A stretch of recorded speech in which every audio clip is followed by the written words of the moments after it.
Hello everyone. Please like and subscribe to the channel so you don't miss our stories. On the vast, open prairie, the day began with the heavy heat of summer pressing down from the sky. The sun hovered, broad and unforgiving, painting everything in strong strokes of gold and yellow, while a pale blue haze shimmered along the horizon. The grasses, long and green, swayed in a gentle wind, just enough to stir the air, just enough to give the faintest relief from the sweltering warmth. Yet, in that restless wind, a silent tension lingered, hovering at the edge of awareness, as though the earth itself braced for a change. Pa, ever watchful, stood for a moment outside the little house. His eyes, blue as the wild sky, scanned the horizon with the wisdom of someone who had learned to read the language of the land. Above the quiet, he caught a scent, an electric tang in the breeze, a subtle warning whispered between blades of grass. It was the smell of thunder, low and promising. Without turning his head, he murmured half to himself, half to those behind him, "It's so calm. There's a smell of thunder in the wind." Laura, standing close by, felt a shiver of wonder slide over her. She looked around and noticed how even the smallest creatures seemed uneasy. The grasshoppers, usually darting and leaping, crept low to the earth. The old dog Jack, who spent his afternoons sniffing the yard and barking at distant birds, now lay sprawled at the threshold, unmoving and watchful, his nostrils quivering at sounds beyond their hearing. About them, the prairie seemed to pause, as if gathering its breath. The wind stopped in an instant. Where there had been motion, there now was perfect stillness, heavy as a held breath. For a brief moment, it felt as if time itself waited, suspended and taut before whatever was coming. Suddenly, the spell snapped with the violence of a crack. Thunder broke, sharp and immediate, as though the sky itself had split open.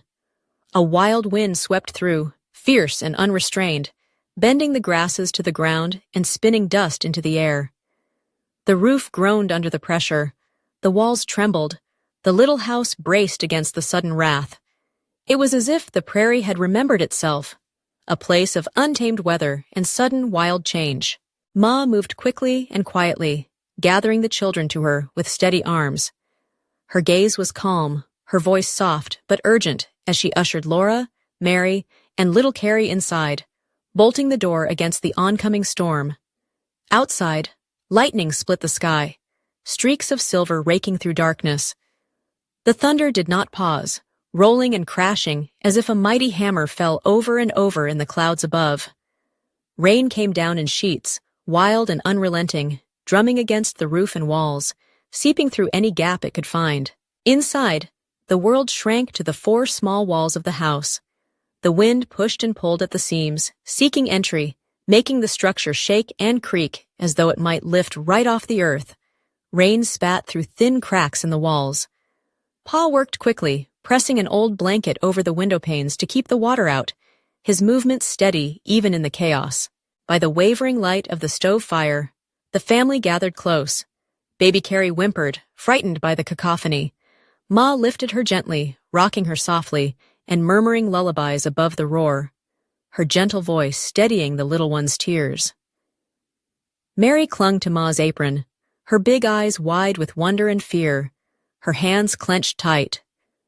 Laura, unable to sit still, hovered near the window, straining to see outside.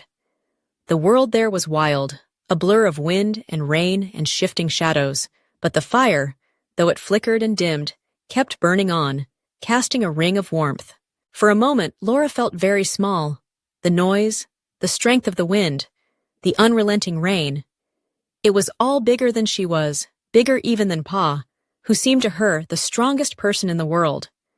It was like the very sky and land had banded together to remind them how fragile their little shelter really was. But then, from across the small, glowing room, Pa took out his old fiddle. With care, he tuned the strings by ear, ignoring the thunder and the bending of the walls. And then, as the storm roared, the first sweet notes floated above it all.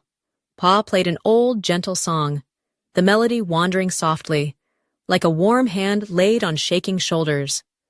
"This old world is mighty lonesome," he sang, his voice calm, his music strong. The notes and words wove together and filled the house, wrapping the family in gentle courage. Laura listened, her heart quieting despite the storm outside. She watched the way the flames danced in the stove, licking blue and gold, never quite extinguished. She listened to Ma's soothing whispers to Carrie, to Mary's quiet breathing as the music brought her comfort. The world outside thundered and twisted, but inside, held together by love and courage, the little house stood fast. By and by, the wind began to lessen. The thunder paused and rumbled farther away. The angry rattling of the rain softened until it became a tired patter. The darkest edge of the sky, heavy and low, began to lift. Color returned. First soft grays, and then, with startling suddenness, shafts of sunlight breaking through the smoky clouds. Pa opened the door at last, and a sudden rush of cool, sweet air washed into the little house. Laura followed, her bare feet finding the damp earth. The prairie, just moments before so wild and terrible, lay quiet again, glittering beneath the new light. Across the eastern sky stretched a rainbow, bright and impossible. A bridge of color arched from horizon to horizon. For a long moment, Laura watched that rainbow, her heart full with new understanding. The world could be frightening and wild, storms could batter and howl, but beneath it all, there was the warmth of her family, the strength in their togetherness. Inside those walls, with Ma and Pa, Mary and Carrie, she belonged. The prairie would always bring storms and beauty, fear and peace, each day beginning again beneath a wide, forgiving sky. The sun was just lifting above the endless waves of prairie grass, painting each slender blade with a touch of gold. In that quiet, expectant hour, the world seemed to hold its breath, a stillness broken only by the muffled sounds of life stirring inside the little wooden house. Ma was already busy in the kitchen, her hands shaping dough with practiced grace, filling the air with the comforting scent of baking bread. Laura, half-dressed and tousled with sleep, wandered toward the door to let in the morning light. But just as her feet touched the cool boards of the porch, a low, rumbling growl stopped her in her tracks. It was Jack, the faithful old dog, his hackles raised, eyes fixed on the path that led in from the tall grasses. Laura's heart gave a leap. Jack did not growl for nothing. Following his gaze, Laura saw two figures moving quietly toward the house. They were men, Indian men, unlike anyone she had seen before. They walked with a calm certainty, as if the wide land itself had carried them there on a secret current. Their fur coats brushed their legs with every step, and their long black hair gleamed in the slanting light. Their eyes, dark and bright, seemed to reflect the whole sky and all the stories of the plains. Laura's breath caught in her throat. Curiosity and fear wrestled inside her as she pressed herself behind Ma's skirts. She dared not speak, barely dared to breathe, as the men stopped just before the doorway. For a moment, it seemed as if time itself paused. The gentle wind held still. The birds quieted. Even Jack lowered his head in silent watchfulness. Pa appeared then, tall and steady, his face unreadable but respectful. He nodded, an unspoken greeting passing between him and the two strangers. He raised a hand, gesturing toward the kitchen, his meaning clear in few words. Tobacco, food.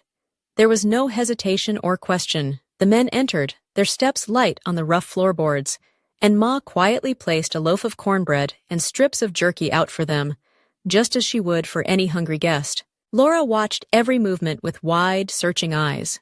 She had heard stories about Indians, frightening tales whispered by grown-ups when they thought she was not listening. But these men did not look fierce.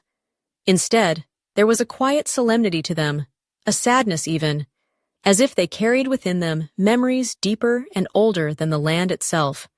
They chewed the food slowly, dignified, silent except for the soft sounds of eating. Laura studied them, from the fringes on their leggings to the way their hands moved, careful and graceful, never hurried. She saw how their eyes scanned the little house, the rough walls and the colorful patchwork Ma had made, as if they were seeing something she could not. The silence lasted a while, but it was not an uncomfortable one.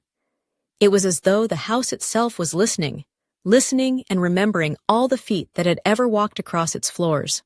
At last, when their meal was finished, One of the men stood and regarded Pa with steady eyes. His voice, low and quiet, cut through the silence. "This is Osage land."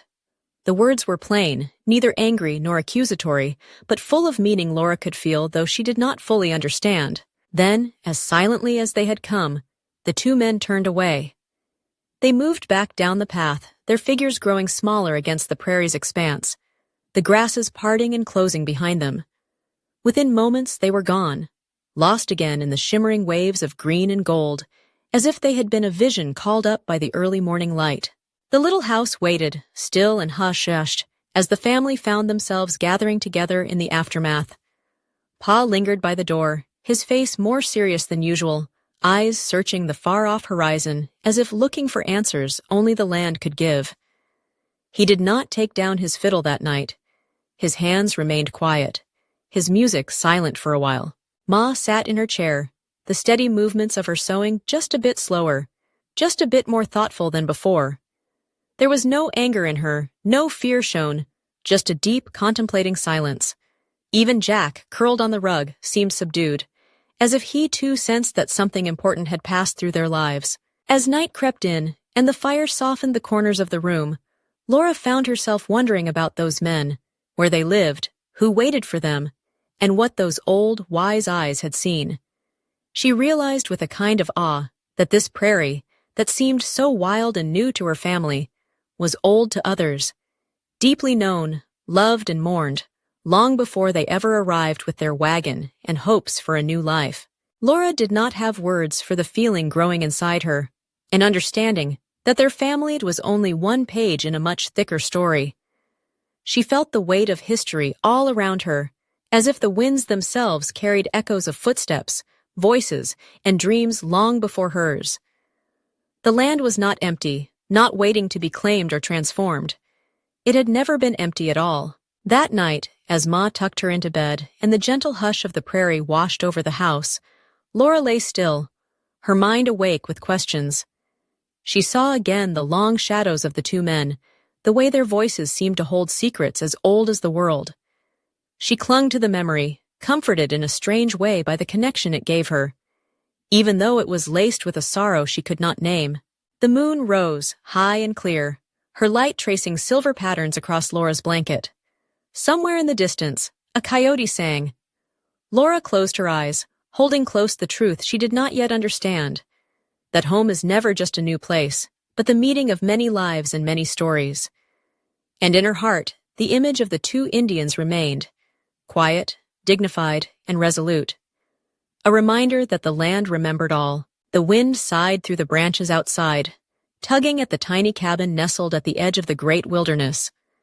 The prairie, spread out beyond the clearing, caught the orange gleam of sunset, slowly fading into blue and violet as night crept in. Inside, the lamp's gentle glow flickered across the faces of Laura, Mary, and their mother Ma. The room was hushed except for the occasional snap of burning wood in the stove and the low, anxious rumble in their dog Jack's throat. Pa had left early that morning. The cupboard was almost empty. The cornmeal barrel scraped when Ma scooped it, and Laura knew the bacon slab was thin. She watched Pa as he slung his gun over his shoulder, tucked a worn hatchet into his belt, and stuffed some dry bread in his pocket. He ruffled Laura's hair softly and promised he'd come back before sundown, hopefully with a rabbit or maybe, if luck smiled, a deer.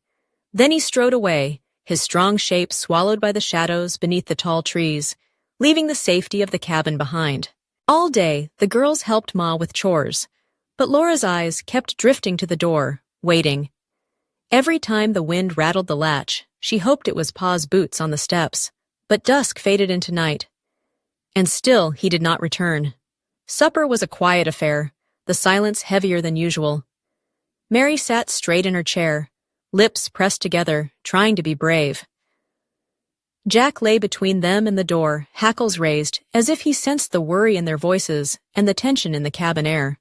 As the last rays of sunlight vanished, Ma lit the lamp. Its golden light made the dark corners of the room push back a little, but outside, the sounds of the unknown woods grew louder. Crickets sang, and something, a fox maybe, cried in the distance. Every so often, Laura thought she could hear breaking branches far away. Each passing minute stretched longer, taut with worry and silence. Then, suddenly, quick, stumbling footsteps crunched in the frozen yard. Jack leaped to his feet, barking. Ma whirled to the door just as it flew open, and Pa burst in. He filled the doorway with his tall, broad-shouldered figure, hat missing, shirt torn, chest heaving. His face, usually so kind and calm, was scratched with thin red lines, dusted with dirt and sweat, eyes wide and shining in the lamplight. In one hand, Pa gripped his rifle until his knuckles turned white. In the other, he clutched the battered hatchet. Ma hurried to his side, but Pa held up a hand for silence, glancing behind him into the deep, watching darkness. Satisfied that nothing followed, he closed the door firmly, dropped the iron latch, and only then set his gun against the wall. For a long moment, he stood breathing hard, letting his heartbeat slow, running a trembling hand over his damp forehead. The girls crowded close, staring with round eyes. Even Ma, always steady, could not hide the worry in her face. It was Mary who spoke first, her voice no louder than a whisper. "Pa? What happened?" Pa gave them a crooked smile, though his hands still shook. He sat down heavily at the table and pulled the girls to him, holding them close on either side. Then he began to speak, his deep voice low and serious. He told how he had tracked a trail of fresh deer prints far into the woods, following quietly, careful to make as little noise as possible. Hours passed as he circled the thickets, always watching for a flash of antlers or the twitch of a white tail. But as he crept along, Pa heard another sound. A slow, heavy tread, crunching dead leaves not far away. At first, he thought it might be another hunter or a stray cow. He crouched low in the brush and waited, senses sharp, breath held. Then, through the tangled undergrowth, he saw it. A great shadow of a bear, its massive shape lumbering out from behind a fallen log. It snuffled at the ground, massive head swinging back and forth, searching. Silent as possible, Pa tried to back away. But the woods were thick, and in his rush, his boot snapped a dry branch. A loud, sharp crack. The bear's head jerked up. It rose onto its hind legs, towering above the brush. Its coat gleamed black as coal, marked with dirt and bits of honey-colored bark. The beast let out a roar that made the hair on the back of Pa's neck stand up. For one heart-stopping instant, man and bear stared at each other through the gloom.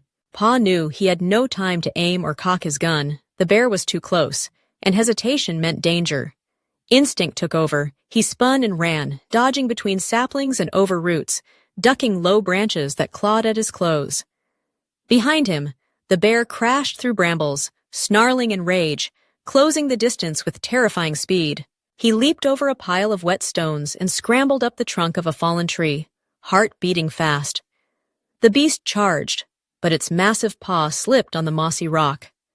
That slip gave Pa the chance to escape.